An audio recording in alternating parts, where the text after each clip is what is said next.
अस्सलाम वालेकुम and welcome back once again. एक दफ़ा फिर आपको खुशामदीद कहेंगे कि A21 न्यूज़ पर PSL एडिशन 9 की स्पेशल ट्रांसमिशन जारी है और जनाब बात हो रही है मैचेस के हवाले से, तज्जिया भी हो रहा है, तबसरा भी कर रहे हैं और आपके सवालों के जवाबात भी दे रहे हैं। बज़रिए सोशल मीडिया सवालात हम तक पहुँच रहे हैं, हम कोशिश कर रहे हैं कि उसके ऊपर बात करें।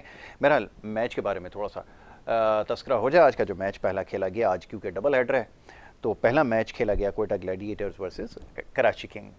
कराची के नाम से मंसूब टीम और क्वेटा के दरमियान ये मैच जब हुआ तो कराची की टीम ने पहले टॉस जीतकर बॉलिंग का फैसला किया और ये फैसला उनके हक में जो है वो खासा मुफीद साबित हुआ। क्वेटा की टीम 118 रन बनाकर महज 19.1 ओवर्स में आउट हो गई।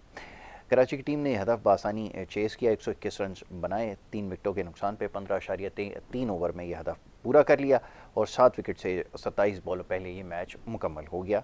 कराची की टीम ने मैच जीतने में कामयाब हो गई और इस मैच की जो ख़ास बात थी वो थी हसन अली, जो कराची के बॉलर हैं, यानी कि कराची के नाम से मंसूब जो टीम है उसके बॉलर हैं, उन्होंने 4 ओवर में 15 रन देकर 4 खिलाड़ियों को आउट किया।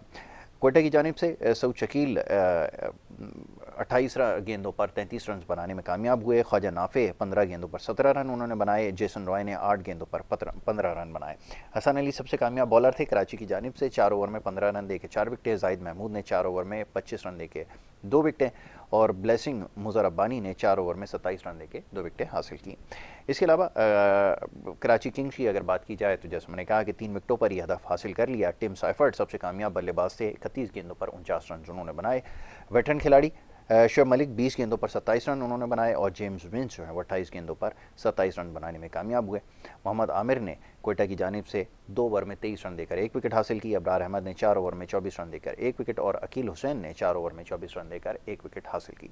तो इस तरह जी ये मैच कराची के नाम रहा और पिंडी क्रिकेट स्टेडियम में मैच खेला गया। दूसरे मैच के हवाले से भी बात करेंगे आपसे कुछ देर बाद, जब मैच का आगाज़ होगा तो इंशाल्लाह उसके ऊपर गुफ्तगू की जाएगी। सबसे पहले मौजूद मेहमानों को वेलकम करूंगा। स्टूडियोज़ में तशरीफ़ फरमाएँ जनाब विसाल अंसारी साहब और नुसरत महबूब साहब, दोनों हमारे क्रिकेटिंग एक्सपर्ट हैं और यहाँ पर मौजूद हैं। दोनों को मैं वेलकम करूँगा। बहुत शुक्रिया दोनों मौजूद मेहमानों का हमें प्रोग्राम में वक्त देने के लिए। जनाब, तो इस मैच के हवाले से पहले तो बात की जाएगी कि कराची के लिए ये फ़ैसला जो है वो कैसा साबित हुआ। टॉस जीत कर पहले बैटिंग करना और यकीनन फ़ैसला तो उनके हक़ में गया है। इसके अलावा भी जो गुज़िश्ता रोज़ मैच हुआ है उसके हवाले से हमने बात करनी है। सब जो एक्साइटिंग मैचेस के हवाले से जैसे हम बात कर रहे थे, हमें कम देखने में नज़र आ रहे हैं। PSL एडिशन 9 में गुज़िश्ता रोज़ जो मैच खेला गया मुल्तान सुल्तान की और पेशावर ज़ल्मी के टीमों के माबैन, बड़ा इंटरेस्टिंग मैच था, उसके ऊपर भी अभी गुफ्तगू की जाएगी। पहले थोड़ी सी बात इस हवाले से हो जाए। जी विशाल भाई, पहले तो मुख्तसरन जो ये अभी मैच हुआ, क्योंकि इसमें ज़्यादा कुछ कहने के लिए तो नहीं है, तामी कराची की टीम जो है वो जीतने में कामयाब हुई है, जो एक निस्बतन कमज़ोर टीम समझी जा रही है इस टूर्नामेंट के अंदर लाहौर कलंदर्स के बाद, और यहाँ पे वो जीतने में कामयाब हुए। टूर्नामेंट की दूसरी सबसे बेहतरीन टीम जो है वो क्वेटा ग्लैडिएटर्स, लेकिन आज की जो परफॉर्मेंस है वो बड़ी हैरानकुन है। ज़रा चाहूँगा इसके ऊपर बात हो जाए। जी अच्छा देखिए, आज के मैच में ना ग्राउंड में कुछ मुख्तलिफ था, ना मौसम कोई मुख्तलिफ था, ना ड्यू का कोई मसला था। हर चीज़ बिल्कुल डे में मैच था, बिल्कुल डे में मैच था, बिल्कुल हर चीज़ बिल्कुल सीधी थी। लेकिन मैं समझता हूँ कि कोयटा की टीम में बीच में जो उनके कुछ बैट्समैन जल्दी आउट हो गए, उसकी वजह से ये मैच इनके हाथ से निकल गया। अच्छा, इसमें मैं सारा के सारा क्रेडिट, हालांकि हसन अली ने 4 ओवर में 15 रन देके 4 विकेट आउट की हैं, लेकिन मैं क्रेडिट इनको नहीं दूंगा। मैं क्रेडिट दूंगा जाहिद को और ब्लेसिंग्स को। इन दोनों ने जो बीच में जो आउट किए हैं वो बहुत इंपॉर्टेंट थे। जिस वक्त के कोयटा को खड़े होने का वक्त था, इन्होंने उस वक्त उनको ना रन बनाने दिए। वो जो 10 ओवर और 12 ओवर के दरमियान, 14 ओवर के दरमियान की क्रिकेट थी, उसमें ना तो उन्होंने उनको रन बनाने दी और उनके मुसलसल हर ओवर में उनको विकेटें लेके उनकी टीम को बिल्कुल नीचे बिठा दिया। और उसके नतीजे में फिर हसन अली ने आखिर में आके 2 और आउट कर लिए, 2 पहले आउट किए हुए थे। तो मैं समझता हूँ कि ये मैच जो है ये जाहिद और ब्लेसिंग्स का था। और शोएब मलिक एज़ यूजुअल जितनी उनकी अब क्रिकेट मैं देख रहा हूँ, उतनी ही क्रिकेट उन्होंने खेल के अपनी टीम को मैच जिता दिया। बिल्कुल ठीक है, ये आपने बिल्कुल सही कहा कि जितनी क्रिकेट उनके पास है अब बाकी वही परफॉर्मेंस उन्होंने दी है, कोई गैर मामूली कारकर्दगी तो नहीं है। इससे पहले मैचेस के अंदर बड़े मौके मिले लेकिन बड़ी हिट लगाने के चक्कर में वो आउट हुए। जी नुसरत भाई, चाहूँगा ज़रा इस मैच के हवाले से बात हो जाए। पहले तो ये क्वेटा की टीम का कोलैप्स कर जाना, टूर्नामेंट का स्टार्ट तो बड़ा शानदार था और उसके बाद लग ये रहा था कि इस वक्त टूर्नामेंट में जो है वो सबसे मजबूत टीम होगी, तमाम उसके बाद वो जो है परफॉर्मेंस का ग्राफ नीचे से आता जा रहा है। फरमाइए। बहुत बहुत शुक्रिया यासिन। ओवरऑल अगर आप कोयटा ग्लैडिएटर्स की अगर आप परफॉर्मेंस देखें तो उनका टॉप ऑर्डर मुसलसल रन कर रहा है जी। उनका मिडिल ऑर्डर टोटली फेल जा रहा है। और आज की भी मेन वजह ये थी उनका टॉप ऑर्डर आज रन नहीं किया, तो मिडिल ऑर्डर पे जब सारी जिम्मेदारी है तो दोबारा वही हुआ और उनकी मिडिल ऑर्डर क्लैप्स कर गई। सरफराज बिल्कुल आउट ऑफ फॉर्म चल रहे हैं, रॉसो ने भी रन नहीं किया। दूसरा ये कि नाफे को आप 3 नंबर पर यंगस्टर है बच्चा, अभी उसको इतना एक्सपीरियंस भी नहीं है। तो ये टॉप के जो 5-6 प्लेयर हैं आपके पास, यही इसके ऊपर कोयटा खेल रही है पूरी। और जब उनकी टॉप ऑर्डर फेल हुई और आज उनकी मिडिल ऑर्डर फेल हुई, इसकी वजह से बहुत कम टारगेट उनको देना पड़ा। ठीक है। और थ्रू आउट पूरा टूर्नामेंट अभी 5वां 6वां मैच है, ये 7वां मैच है, ये इसी टीम से खेलना। अभी तक कोई बैटिंग ऑर्डर में कोई ऐसा बड़ा चेंज नज़र नहीं आया हमें। तो मैं समझता हूँ कि थोड़ा सा इसके ऊपर रिव्यू, इतने बड़े कोचेज़ वहाँ बैठे हुए उनको देखना चाहिए कि मिडिल ऑर्डर को थोड़ा उन्होंने अपने स्ट्रॉन्ग और डेप्थ ओवर में जो होता है कि स्लॉग्स करने वाला, वो चीज़ भी मुझे कोयटा में नज़र नहीं आ रही है। वन ऑफ द रीज़न आपने बिल्कुल ठीक कहा कि एक वजह है, जैसे हमने देखा कल के मैच की अगर थोड़ी सी बात करें तो डाउन ऑर्डर में हमने देखा मुल्तान सुल्तान एक ऐसी टीम है जिसके पास हमें डेप्थ नज़र आती है बैटिंग के अंदर, और नीचे हमने देखा कि उनके जो खिलाड़ी हैं इफ्तिखार अहमद, उन्होंने आके बड़ा अच्छा मैच को बनाने की कोशिश की। बहरहाल वो अगर एक आध बॉल उनको ज़्यादा मिल जाता है, स्ट्राइक मिल जाती, तो शायद वो मैच जीतने में कामयाब हो सकते थे। तहम 200 रन की मैच उन्होंने खेली है और वो 5 रन से मेरे ख्याल में जो है वो बच गए। बड़ा इंटरेस्ट 4 रन से, तो बड़ा इंटरेस्टिंग मैच रहा है। पहले चाहूँगा ज़रा इसके ऊपर भी आप कमेंट जी बिल्कुल। देखें, जिस तरह से मैं समझता हूँ पूरा टूर्नामेंट मुल्तान सुल्तान ने खेला है, एक कंप्लीट बैलेंस टीम मुझे नज़र आ रही है। उनका डेप्थ में भी प्लेयर्स हैं, लंबी हिटिंग करने वाले। खुशदिल शाह जबकि अभी रन नहीं कर रहा, मगर इफ्तिखार मुसलसल रन कर रहा है। उसके साथ टॉप ऑर्डर में भी उनके पास बेहतरीन प्लेयर हैं जो उसको कर रहे हैं। तो अब वो ओवरऑल उनकी टीम की प्लानिंग मुझे बहुत अच्छी है। और सबसे अच्छा जो कल का जो मैच था वो स्पेशली मैं तो क्रेडिट दूंगा सारा इफ्तिखार को। बस सिंगल हैंडेडली वो उस मैच को ना इतना क्लोज ले गया। अगर आप शुरू के 7-8 ओवर्स देखते तो उस वक्त रन रेट भी कोई 5.5-6 रन की रन रेट थी और ऐसा लग रहा था कि 4 विकेट उनके लग गए थे, आउट हो गए थे। मुझे तो लग रहा था कि बहुत ही लो स्कोरिंग में जाएगा, मगर जिस तरह से कम बैक किया है, बहुत ज़बरदस्त इनिंग खेली है इफ्तिखार ने। और मैं समझता हूँ कि इस वक्त डेप्थ ओवर में बेहतरीन स्ट्राइकर हैं पाकिस्तान के लिए और एक अच्छा उनका स्ट्राइक रेट भी बहुत अच्छा है और अच्छी परफॉर्मेंस दे रहे हैं। इस PSL को उन्होंने बहुत अच्छा परफॉर्म कंसीव किया। बिल्कुल सही है। अच्छा, ये जो कल का मैच था, थोड़ी सी इसके हवाले से भी बात हो जाएगी। पेशावर ज़ल्मी और मुल्तान सुल्तान की टीमों के माबैन ये मैच खेला गया और ये निस्बतन बेहतर स्कोर इसमें देखने को मिला जिस तरह के मैचेस हो रहे हैं। बहरहाल 200 रन जो है पेशावर ज़ल्मी की टीम ने बनाए और पेशावर ज़ल्मी ने एक रोज़ कबल जब मैच खेला तो टॉस जीत कर बॉलिंग का फैसला किया था। हम यहाँ पर टॉस जीतने के बाद पहले बैटिंग का फैसला किया जो उनके हक़ में रहा। 204 रन उन्होंने बनाए, 20 ओवर मुकम्मल खेले और 5 विकेटें उनकी सिर्फ गिनी थी। और जैसे चेस की अभी बात हो रही थी, मुल्तान सुल्तान एक मौके पर लग ही रहा था कि 12 रन से ज़्यादा भी एक मौके पर चला गया था रन रेट, तो बहरहाल वो चेस करना जो है वो मुश्किल था। तमाम उसके बाद मुल्तान सुल्तान की ख़ास तौर पे ये जैसे अभी बात हो रही थी इफ्तिखार अहमद की, उन्होंने बड़ी शानदार बैटिंग की और क्रिस जॉर्डन उन्होंने उनका भरपूर साथ दिया और उसके बाद जो वो मैच तकरीबन 200 रन बनाने में मुल्तान सुल्तान की टीम जो है वो कामयाब हुई। और चैम्पियंस जो टीमें होती हैं वो इसी तरह मैचेस खेलती हैं, अगर वो हार भी जाती हैं तो इसी तरह क्लोज फाइट होती है। मैच 4 रन की दूरी से मैच जो है वो उनके हाथ से निकल गया। Babar Azam player of the match करार पाए, 40 गेंदों के ऊपर उन्होंने 64 रन स्कोर किए। बाबर आजम का अलावा जो दूसरे बैट्समैन थे वो साइम अयूब थे, 22 गेंदों पर 46 रन बनाए उन्होंने। हसीबुल्लाह ने 20 गेंदों पर 31 रन बनाए और इसी तरह उसामा मीर सबसे कामयाब बॉलर है जिन्होंने 4 ओवर में 32 रन दिए, 3 खिलाड़ियों को आउट किया। क्रिस जॉर्डन ने 4 ओवर में 33 रन देके 2 खिलाड़ियों को आउट किया और इफ्तिखार अहमद ने 1 ओवर में 12 रन दिए, कोई विकेट नहीं हासिल की। इफ्तिखार अहमद ने बैटिंग में बड़ी शानदार बल्लेबाजी की, 27 गेंदों पर 60 रन नॉट आउट उन्होंने स्कोर किया। कप्तान मोहम्मद रिजवान 24 गेंदों पर 32 रन और क्रिस जॉर्डन 12 गेंदों पर 30 रन बनाने में कामयाब हुए।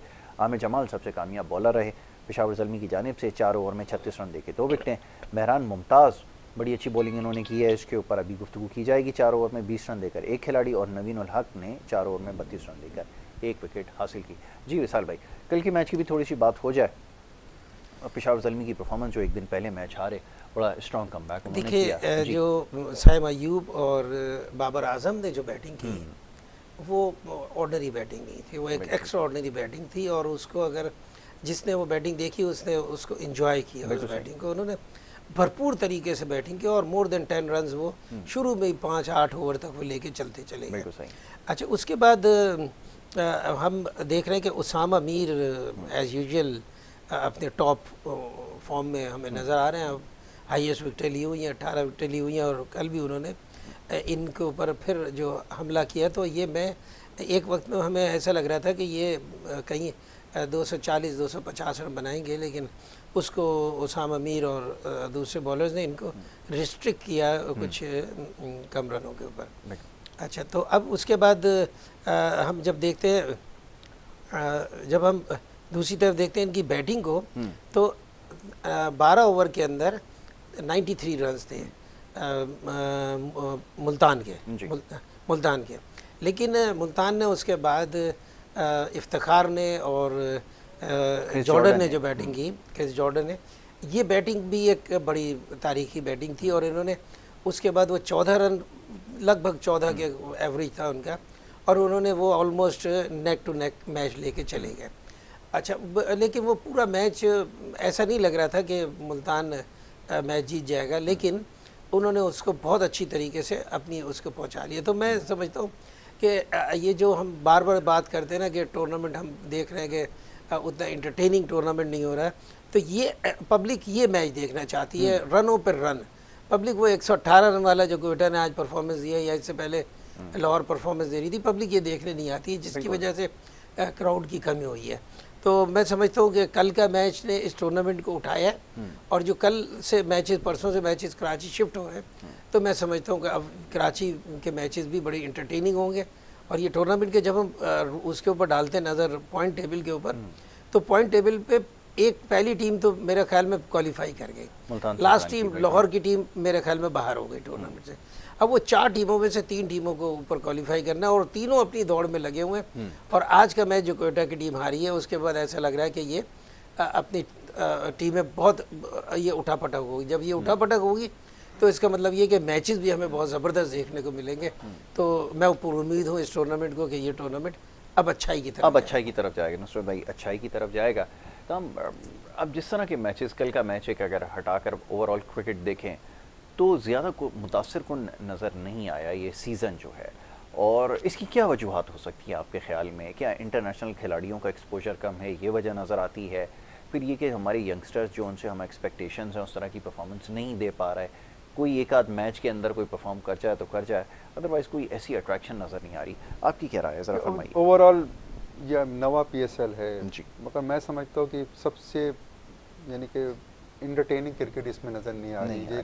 लास्ट 8 जो PSL हुए हैं जी, बड़े ज़बरदस्त क्रिकेट देखने को मिली, उसमें बड़े अच्छे मैचेस हुए, मगर इत्तेफाक से ये टूर्नामेंट मैं समझता हूँ कि इंटरनेशनल क्रिकेटर्स का एक्सपोजर इसमें मुझे बिल्कुल मज़ेदार नज़र नहीं आया। जिस तरह की पिक किए गए प्लेयर्स, उनकी क्रिकेट इतनी नहीं है, ना वो अपनी नेशनल टीम में हैं, ना वो उसमें खेल रहे हैं। बस हाँ, वो T20 के अच्छे प्लेयर हैं और उसको कंटिन्यू कर रहे हैं। 5 खिलाड़ी टोटल ऐसे हैं जो इस वक्त इंटरनेशनल में रिप्रेजेंट कर रहे हैं ओवरसीज़, बाकी सारे बिल्कुल हुए हैं। तो ये मुझे कमी नज़र आई, जिसकी वजह से ये इतना टूर्नामेंट, दूसरे लफ्ज़ में ठुस टूर्नामेंट लग रहा है मुझे, बिल्कुल ठुस चल रहा है। अभी तक वो अच्छी क्रिकेट और एक अच्छे मैचेस हमें, और जितने भी आप देखें मैचेस हो रहे हैं क्लोज हैं, जैसे वो हमारे पाकिस्तान के ही प्लेयर्स हैं जो उसको फाइट बैक कर रहे हैं और रन कर रहे हैं और मैच को थोड़ा इंटरटेन कर रहे हैं।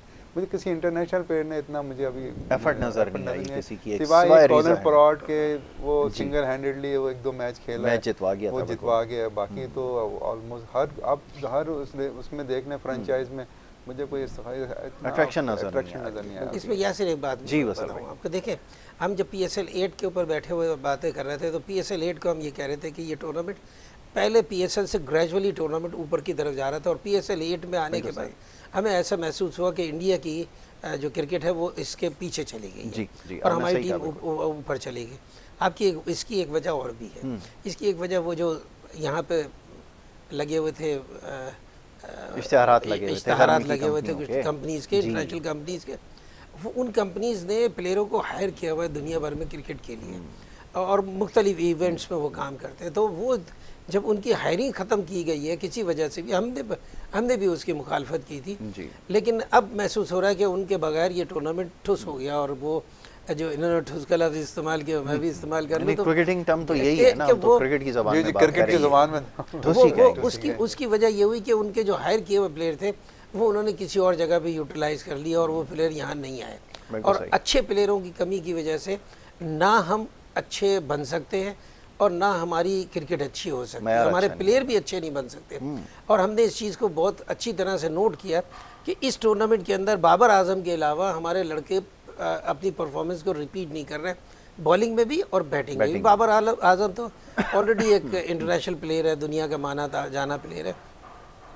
तो ये जो परफॉर्मेंस रिपीट नहीं हो रही, और ये सिर्फ बैटिंग में नहीं, बॉलिंग में भी यही है, और सिर्फ बॉलिंग में ही नहीं बल्कि फील्डिंग में भी यही है। हम तीनों जो वो है हमारी फील्ड है, हम तीनों फील्डों में हमने इस टूर्नामेंट में मायूसी इख्तियार की है। मैंने एक चीज़ यासिर जी नुसरत भाई फरमाइए कि इस वक्त जो हमारी करंट पाकिस्तान टीम जो अभी टूर करके आई है न्यूजीलैंड का, जी, अगर आप उन प्लेयर्स को देखें तो ओवरऑल उन प्लेयर्स की परफॉर्मेंस इस PSL में बिल्कुल भी मुतासिर कुन नहीं। हमारा कप्तान कोई सबसे बड़ी तो परफॉर्मेंस क्या, उसी पे क्वेश्चन मार्क है, उस पर क्वेश्चन मार्क लगा हुआ है कि अभी कलंदर को लीड भी कर रहे हैं वो, उनकी टीम भी बिल्कुल ही यानी कि मैंने टूर्नामेंट से लग रहा है नहीं कि आगे क्वालिफाई करेगी। और उसके अलावा हमारे जो पेसर थे हारिस रऊफ साहब जी, ओवरऑल उनकी परफॉर्मेंस टूर्नामेंट में अच्छी नहीं थी। अनफॉर्चुनेटली वो अनफिट हो गए। बिल्कुल। अगर वो पूरा टूर्नामेंट खेलते शायद इसी परफॉर्मेंस के साथ खेल रहे होते, मुझे नहीं लग रहा था कि वो बिल्कुल आपका सही तज्जिया, 100% यही सब की राय जी। अब आगे पेसर्स हमारे पास देख लें, मुझे नहीं लग रहा कि स्पिनर्स में मुझे थोड़ा बहुत स्कोप नज़र आ रहा है। कुछ ऑर्थोडॉक्स टाइप के स्पिनर्स आए हैं, जैसे अबरार एक अच्छी एंट्री हुई है, बिल्कुल ठीक है। उसके बाद तारिक उस्मान अभी खेल रहे हैं, उनकी भी अच्छी एंट्री है, उन्होंने अच्छा परफॉर्म कर रहे हैं। पेसर में मुझे इस तरह से अभी और आगे वर्ल्ड कप की तैयारी करनी है हमने, और उस लिहाज से मुझे पेसर में ना वो चीज़ नज़र नहीं आ रही कि जो एक होनी चाहिए थी, जो करंट नज़र आता है वो करंट नज़र नहीं आ रहा, नज़र नहीं आ रहा, वो अट्रैक्शन नहीं है। ये बात बिल्कुल सही है।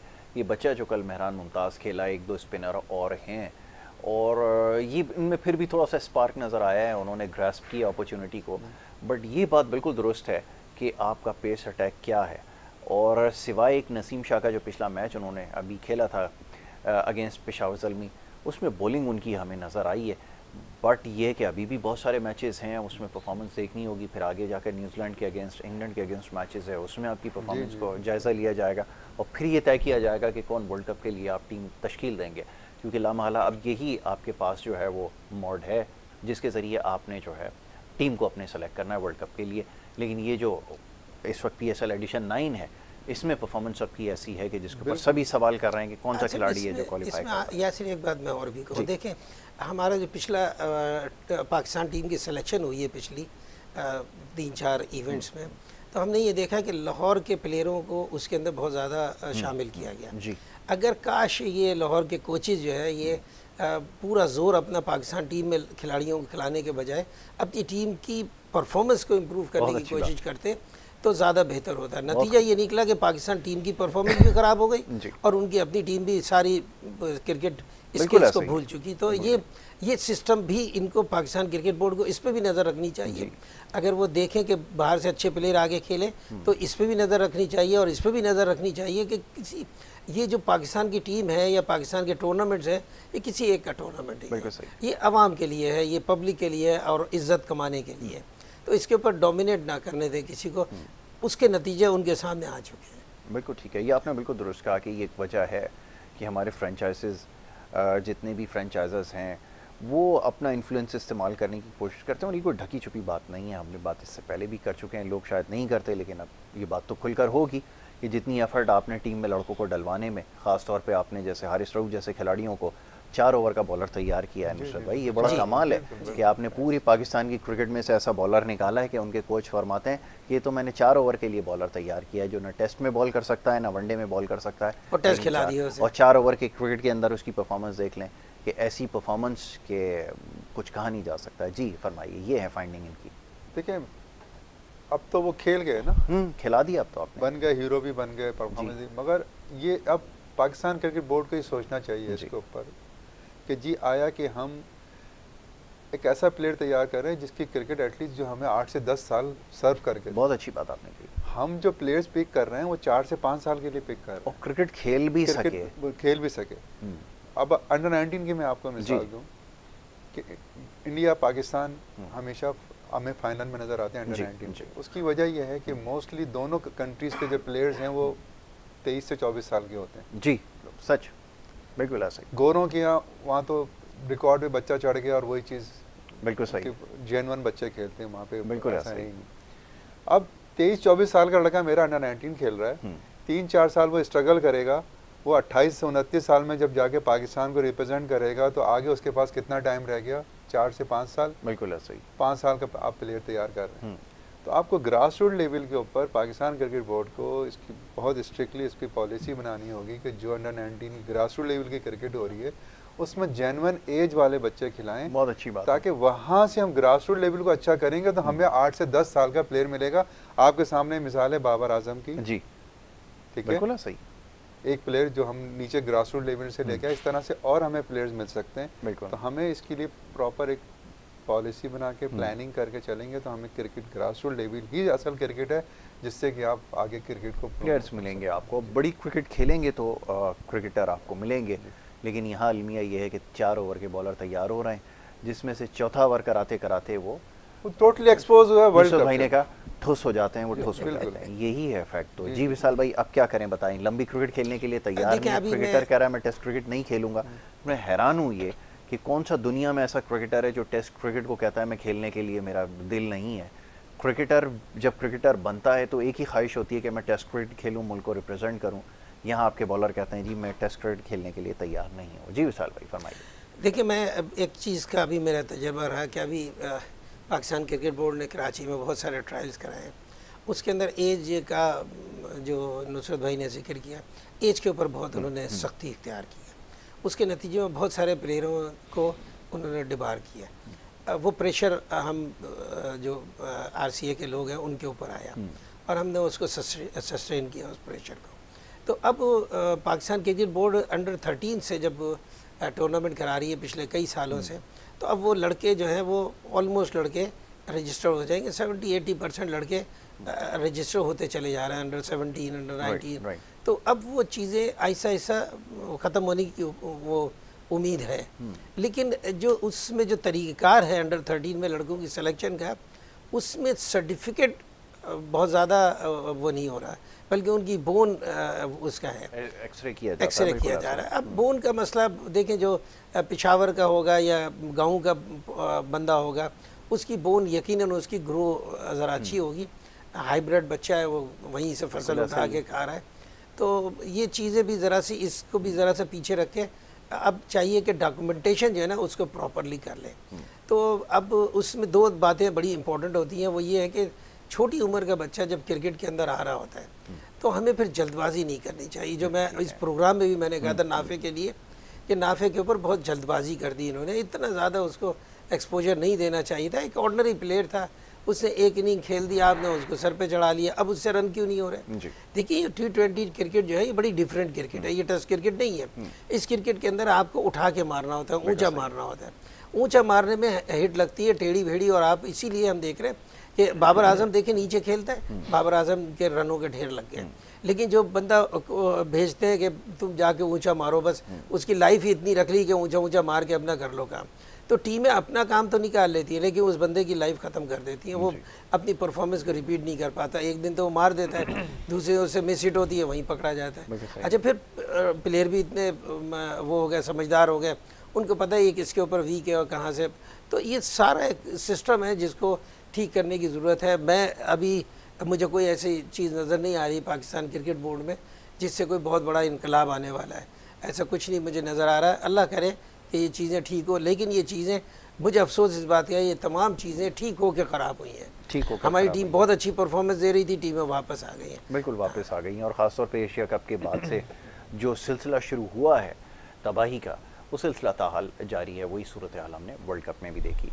अब सूरत हाल ये कि एक टीम कॉम्बिनेशन बना, वो बड़ी देर के बाद उसने चलना शुरू किया, फिर एक इंजरी हुई नसीम शाह की बॉलर की, और उसके बाद फिर टीम आपकी आज तक स्ट्रगल कर रही है, जिसकी अभी बात हुई है। नुसरत भाई ये फरमाइए, ये कैसे फिर ठीक किया जाए, बेंच स्ट्रेंथ को कैसे इसके ऊपर काम किया जाए? यहाँ तो कुछ चीज़ें नज़र ही नहीं आ रही सरफेस पे कि आपका खिलाड़ी कौन है, वर्ल्ड कप के लिए किसको लेके जाएंगे, कौन से परफॉर्मर हैं। तो पूरे के पूरा जो पूल आपका है 20, 25, 30 लड़कों का, सारे ही स्ट्रगल कर रहे हैं। एक मैच में परफॉर्म करते हैं, फिर आप 4 मैचों तक बैठकर इंतज़ार करें।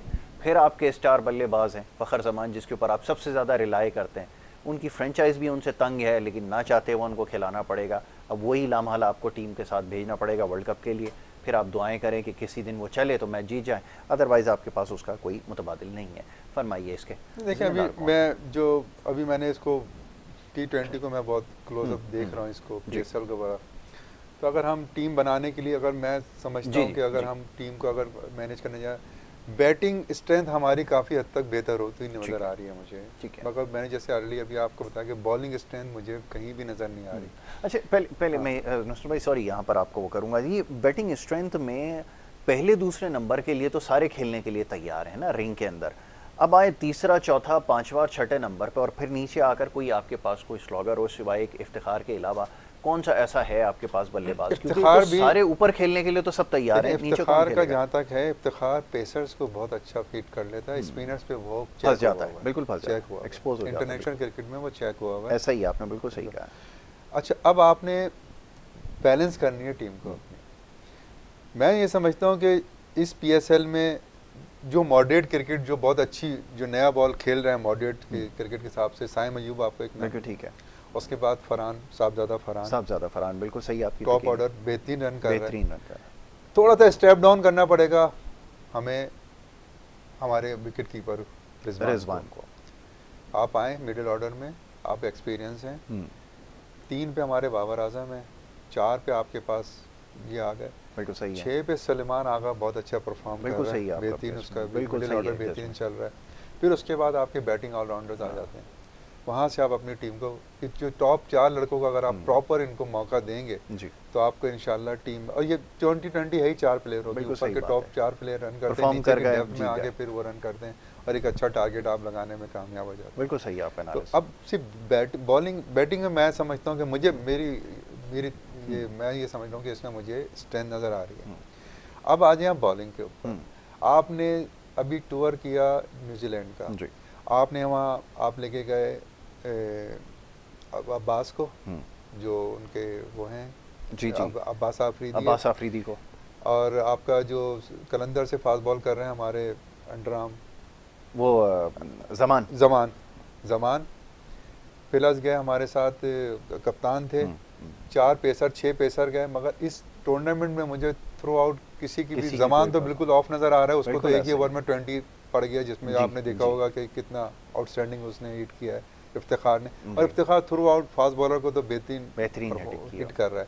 तो पेसर्स में मुझे स्ट्रेंथ नज़र नहीं आ रही है, उसके लिए हमें पूरा होमवर्क काम करना पड़ेगा। अभी जैसे परफॉर्मेंस दे रहा है हमारे पास आज नज़र आ रहा है हसन अली, क्या हसन अली को आप कंसीडर करेंगे वर्ल्ड कप का? मोहम्मद अली है, मोहम्मद अली अच्छा परफॉर्म कर रहा है, बहुत पेस भी अच्छा है, 140 की स्पीड से गेंद कर रहा है। ये 3 अब इनको जैसे सीरीज आ रही है आपके पास, न्यूजीलैंड आ रही है, वहाँ इनको आप चेक कर सकते हैं। उसके बाद इंग्लैंड की सीरीज़ है।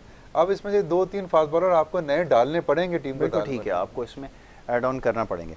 अच्छा जी, ब्रेक एक ले लें, और ब्रेक के बाद जब वापस आते हैं तो फिर थोड़ी सी मैच के हवाले से भी बात करेंगे, और साथ ही अब जो आने वाला मैच है उसके ऊपर भी हम गुफ्तगू करेंगे। सवालात आपके मौसूल हो रहे हैं, उसके ऊपर बात करते हैं। एक छोटी सी ब्रेक लेनी है, और ब्रेक के बाद वापस आएंगे। आप देखते रहिए हमारा प्रोग्राम।